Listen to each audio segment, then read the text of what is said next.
తమ గ్రామానికో ప్రాంతానికో చెందిన వ్యక్తి ఏదైనా రంగంలో ఉన్నత స్థాయికి చేరినా, పెద్ద పెద్ద పదవులు చేపట్టినా మావాడేనంటూ ఘనంగా చెప్పుకుంటారు అక్కడి ప్రజలు.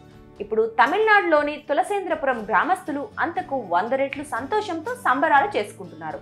దీపావళి పండక్కి మరో 3 నెలల సమయం ఉన్నా ఇప్పుడే బాణాసంచా కాల్చి స్వీట్లు తినిపించుకుంటున్నారు. దానికంతటికీ కారణం కమలా హ్యారిస్. అమెరికాలో నవంబర్లో జరగనున్న ఎన్నికల్లో డెమోక్రటిక్ పార్టీ తరపున కమలా హ్యారిస్ పోటీ చేసే అవకాశం ఉన్న నేపథ్యంలో తులసేంద్రపురం గ్రామస్తులు ఆనందంతో ఉబ్బి తప్పిబ్బైపోతున్నారు. అధ్యక్ష బరి నుంచి ప్రస్తుత అధ్యక్షుడు జో బైడెన్ తప్పుకొని కమలా హ్యారిస్ కు మద్దతు తెలపటంతో గ్రామంలో సంబరాలు అంబరాన్నంటాయి. తమ గ్రామ మూలాలున్న ఓ మహిళ ఇప్పుడు అగ్రరాజ్యం అమెరికా అధ్యక్షురాలు కాబోతోందంటూ గర్వంగా చెప్పుకుంటున్నారు.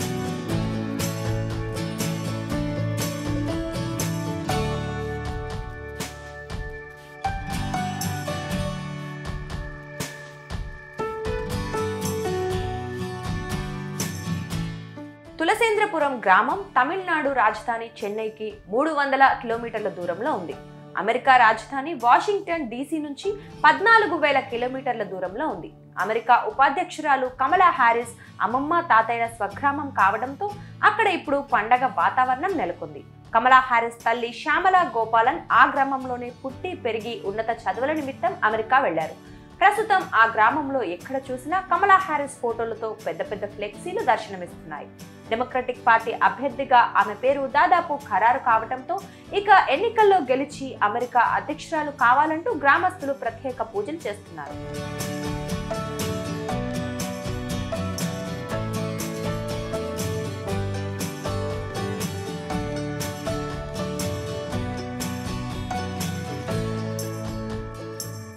అధ్యక్ష బరి నుంచి బైడెన్ తప్పుకొని కమలా హ్యారిస్ కు మద్దతు ప్రకటించిన రోజు నుంచి తులసేంద్రపురం గ్రామస్తులు అమెరికా రాజకీయాలను ఫాలో అవుతున్నారు. తమ గ్రామ మూలాలున్న మహిళ ప్రపంచంలోనే అత్యంత శక్తివంతమైన దేశంలో ఈ స్థాయికి చేరడం అంత తేలికైన విషయం కాదని వారు గర్వంగా చెప్పుకుంటున్నారు. ఒకప్పుడు భారతదేశాన్ని విదేశీయులు పాలిస్తే ఇప్పుడు భారతీయులే అగ్రదేశాలను ఏలే స్థాయికి చేరుకోవటం నిజంగా గర్వకారణమని అంటున్నారు. 2020లో కమలా హ్యారిస్ అమెరికా ఉపాధ్యక్షురాలు అయినప్పుడు కూడా తులసేంద్రపురం గ్రామస్తులు టపాసులు కాలుస్తూ స్వీట్లు పంచుకుంటూ సంబరాలు చేసుకున్నారు. ఇప్పుడు ఏకంగా అమెరికా అధ్యక్ష ఎన్నికల్లో పోటీ చేసే స్థాయికి చేరుకోవడంతో వారి సంతోషం రెట్టింపైంది.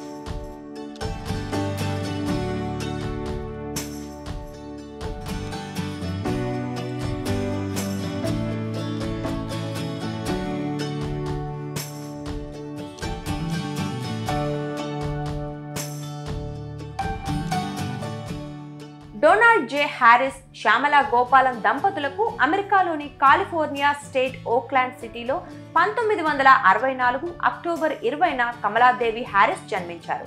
తులసేంద్రపురానికి చెందిన శ్యామలా గోపాలన్ 1958లో ఉన్నత చదువుల కోసమని అమెరికా వెళ్లారు. కాలిఫోర్నియా యూనివర్సిటీలో న్యూట్రిషన్స్ ఎండ్రోక్రినాలజీ కోర్సు చదివిన ఆమె ఆ తరువాత PhD పట్టా పొందారు. 1962లో ఆఫ్రికన్ అమెరికన్ విద్యార్థుల కోసం ఏర్పాటు చేసిన కాలేజీలో తొలిసారి హ్యారిస్ ను కలుసుకున్నారు. ఆ సందర్భంగా వారి మధ్య ప్రేమ చిగురించడంతో 1963లో వివాహ బంధంతో ఒక్కటయ్యారు. ఆ మరుసటి ఏడాది కమలా హ్యారిస్ జన్మించారు.